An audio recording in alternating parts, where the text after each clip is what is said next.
भूल गए राग रंग, भूल गए छकरी, तीन चीज याद रहे, नमक तेल लकड़ी। जी हाँ दोस्तों, मैं आरडी भारती और आप देख रहे हैं बिहारी सुल्तान। आज वर्ल्ड प्रेस फ्रीडम डे है, यानी मीडिया को बोलने की आज़ादी का दिन। और हमें भी आज़ादी चाहिए। आज हम खुलकर बोलना चाहते हैं, सरकार के सारे कारनामे को बताना चाहते हैं, मजदूरों की व्यवस्था को बताना चाहते हैं, जो फंसे हुए मजदूर हैं और जो फंसकर निकल गए उनकी भी क्या मजबूरी है। अगर आप हमारे चैनल पर नए हैं तो चैनल को सब्सक्राइब कीजिए, वीडियो अच्छा लगे तो लाइक कीजिए, शेयर कीजिए। सरकार को मैं कटघरे में लेना चाहता हूं, खुलकर बोलना चाहता हूं। वर्तमान में जब से लॉकडाउन शुरू हुआ, हमने ताली और थाली भी बजाई, हमने दिवाली भी मनाई। आज जो है वायुसेना का फ्लाइंग पास देख रहे हैं। और भी कोई त्योहार बचे हुए हैं तो वो भी बता दीजिए, वो भी मना लेंगे। लेकिन मजदूरों को राहत चाहिए। और रही बात ये, आपने सुना होगा बहुत सारे राजनीतिक दल मजदूरों का सहारा लेते हैं और कहते हैं कि मार्क्स ने कहा था दुनिया के मजदूरों एक हो। लेकिन ये नहीं हो पाया, कोरोना ने ऐसा कर दिखाया। रही बात ये कि 12 करोड़ मजदूर पूरे देश में ऐसे पाए गए जो प्रवासी मजदूर हैं, जो अपने राज्यों से निकलकर रोजी रोटी की तलाश में अन्य राज्यों में जाते हैं, काम करते हैं। ये वे हैं मजदूर हैं जो असंगठित क्षेत्र हैं, जिनका कोई रजिस्ट्रेशन नहीं होता, कोई पंजीकरण नहीं होता, कहीं पर इनका पेंशन बंधा हुआ नहीं होता, कोई वेतन नहीं होता। यकीन मानिए, जैसा आप मजदूर हैं ठीक उसी तरह का मैं भी एक मजदूर हूं। माइक कैमरा लेकर दौड़ता रहता हूं, ना कहीं से कोई वेतन मिलता है, ना कोई हमें कुछ देता है, और बिल्कुल हम लगे हुए रहते हैं अच्छी अच्छी खबरें लाने के लिए।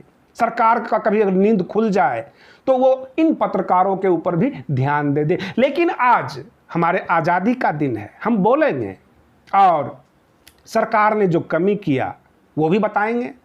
अब रही बात यह कि महाराष्ट्र, पंजाब, हरियाणा, दिल्ली, हर जगह से मजदूरों ने रोया, अपनी चीख पुकार मचाई। कुछ रोड पर निकल पड़े, कुछ भूखे मरने लग गए। बहुत सारी घटनाएं निकल कर आती हैं जो हम आपके सामने नहीं रख पाते हैं, वो हिंसक वीडियो ना लगे इस वजह से। लेकिन घटनाएं बहुत सारी हो रही है। अब रही बात ये कि जब राज्य सरकार ने ट्रेन लगाई, स्पेशल ट्रेन, और कई राज्यों से मजदूरों को उठाने लग गए, और जब ये आस जगी, मजदूर निकलने लग गए, तो उद्योगपति जितने भी हैं, जो फैक्ट्री के मालिक हैं, उनकी भी हालत खराब होने लग गई। वो हाथ जोड़ने लगे और ये कहने लगे कि मजदूरों मत जाओ, मैं तेरा हाथ जोड़ता हूं, जो चाहिए वह ले लो। और मजदूर कोई एक तो है नहीं, कोई ये सेना का संगठन नहीं है कि कमांडर के सामने हाथ जोड़ लें। ये बिखरे हुए मजदूर हैं, किस गली से कहां से ये निकल पड़ेंगे, क्योंकि इनको अब विश्वास नहीं रहा, ना सिस्टम पर विश्वास रहा, ना आने वाले समय पर, क्योंकि मीडिया के जरिए इन्होंने अफवाह फैलाई, हंगामे मचाए। जितना सरजमीन पर कोरोना वायरस का कहर नहीं हुआ, उससे ज्यादा इन्होंने टीवी पे प्रचार किया।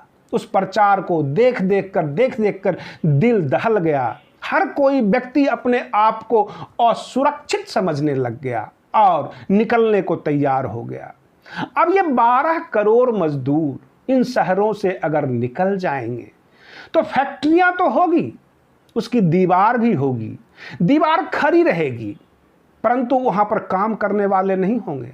जो मशीनरी, जो दीवार, जो जमीन लोन पर उठाए गए हैं, उसका ब्याज चलता रहेगा।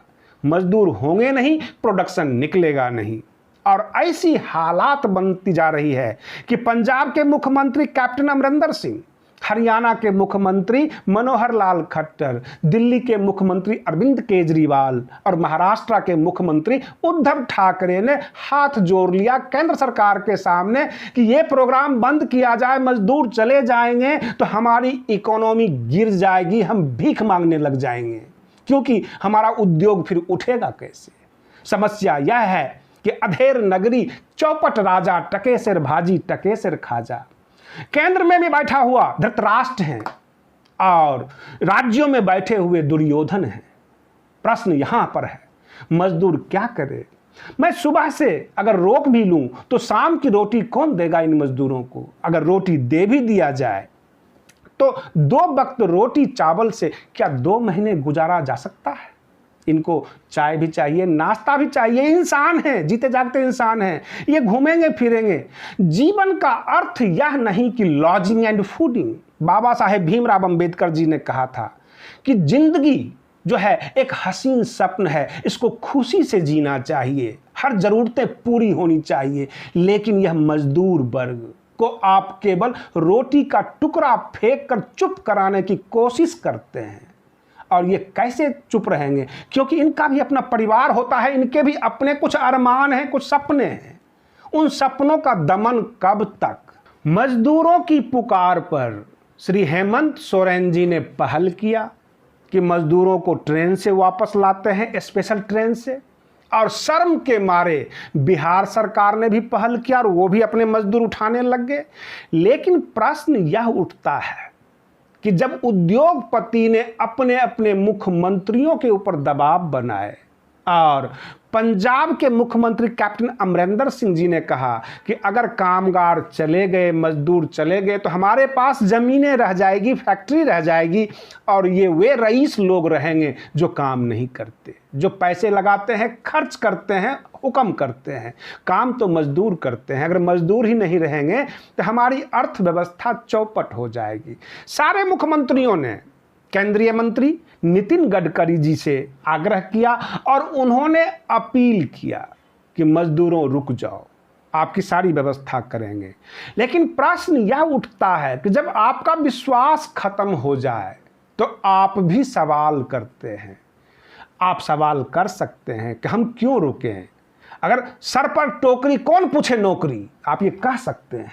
परंतु प्रश्न यह भी उठता है कि ये जो लॉकडाउन आपने किया था, क्या किसी मजदूर से पूछकर किया था? क्या किसी मजदूर की ज़रूरत कभी पूछा कि अगर लॉकडाउन कर देंगे तो आप कितनी परेशानी में आओगे? सरकार इन मजदूरों को मनाने के लिए ऐसी क्या गारंटी दे?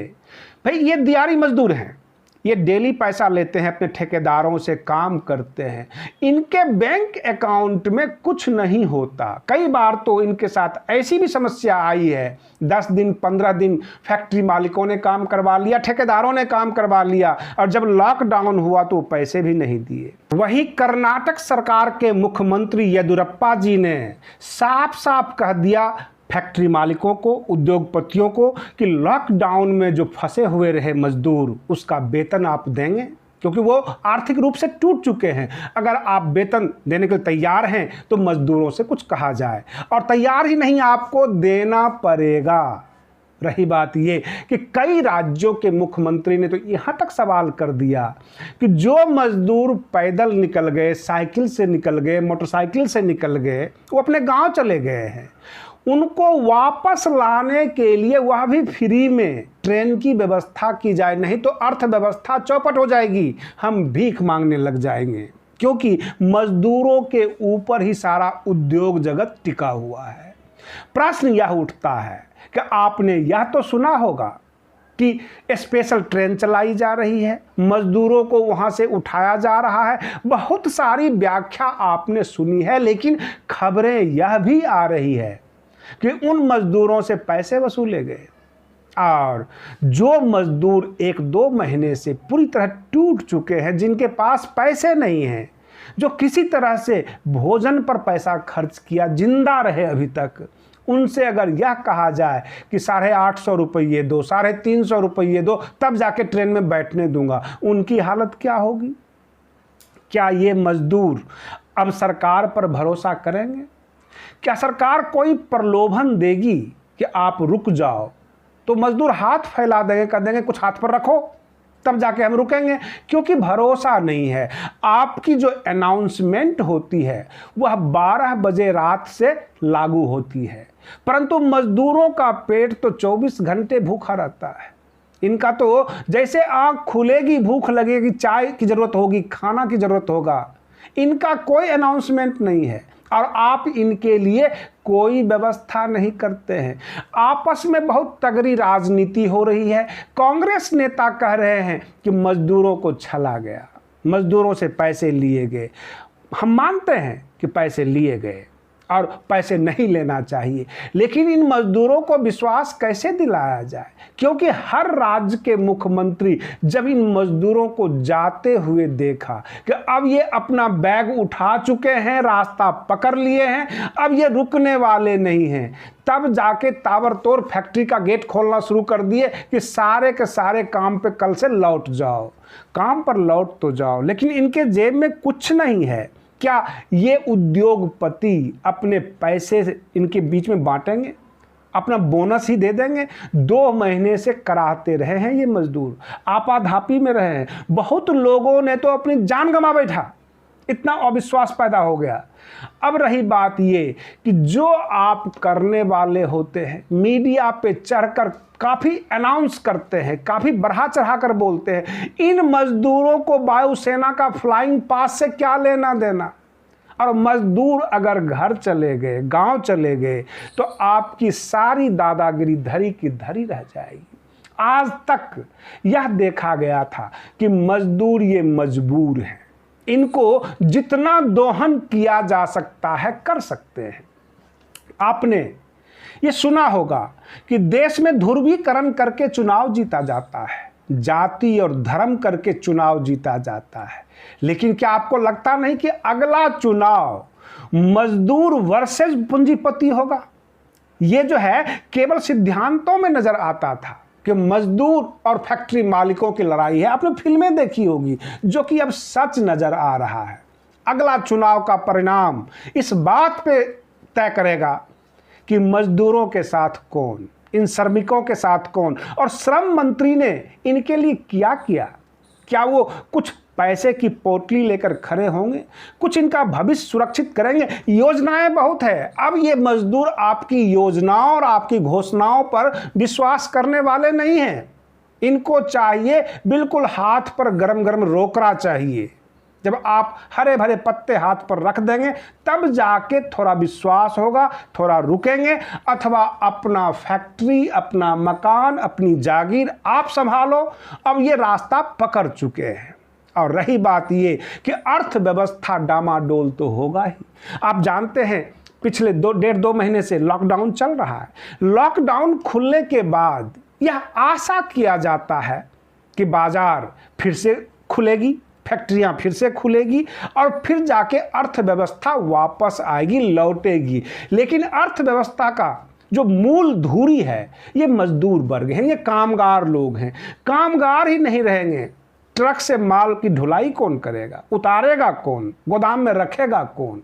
यहाँ तक लोगों को भोजन के लाले पर जाएंगे। जो आटा आपके दुकानों में बिकता है वो आटे की पिसाई भी तो मजदूर ही करते हैं, चावल की ढुलाई भी तो मजदूर ही करते हैं। ये सब के सब अपना रास्ता पकड़ चुके हैं। सरकार काफ़ी संकट में आ गई है। हर मुख्यमंत्री यही सोच रहा है आज की तारीख में ऐसी कौन सी लालच दें, ऐसा कौन सा आकर्षण दें ये मजदूर रुक जाएं और जो जा चुके हैं वो वापस आएं, क्योंकि हालात काफ़ी खराब हो चुकी है। ऐसी खबरें मीडिया आपको नहीं दिखाती है, वो बार बार ये साबित करती है तुम कुछ नहीं हो। लेकिन सरकार धीरे धीरे समझ चुकी है कि हमारे भगवान अब गांव की तरफ बढ़ चुके हैं। ये जो हमारे अन्नदाता हैं, जो हमारे लिए काम करते हैं, ये अब गांव की तरफ निकल चुके हैं। अब ये शहर वीरान और भूत बंगला नजर आएगा और इसलिए काफ़ी गंभीर हो गए हैं। सरकार के साथ मीटिंग कर रहे हैं, केंद्र सरकार के साथ, कि ये योजना जो स्पेशल ट्रेन की है इसको रोकी जाए और स्पेशल ट्रेन उन मजदूरों के लिए चलाया जाए जो गांव जा चुके हैं, उनको वापस बुलाने के लिए। तब जाके अर्थव्यवस्था लाइन पे आएगी, अन्यथा भुखमरी का शिकार हो जाएगा दिल्ली, हरियाणा, पंजाब, महाराष्ट्र, कर्नाटका, ये सारे के सारे। आप बने रहिए बिहारी सुल्तान चैनल के साथ। हम आपको बिल्कुल सच्ची तस्वीरें सामने लेकर आते रहेंगे। तब तक के लिए धन्यवाद। जय भीम, जय भारत।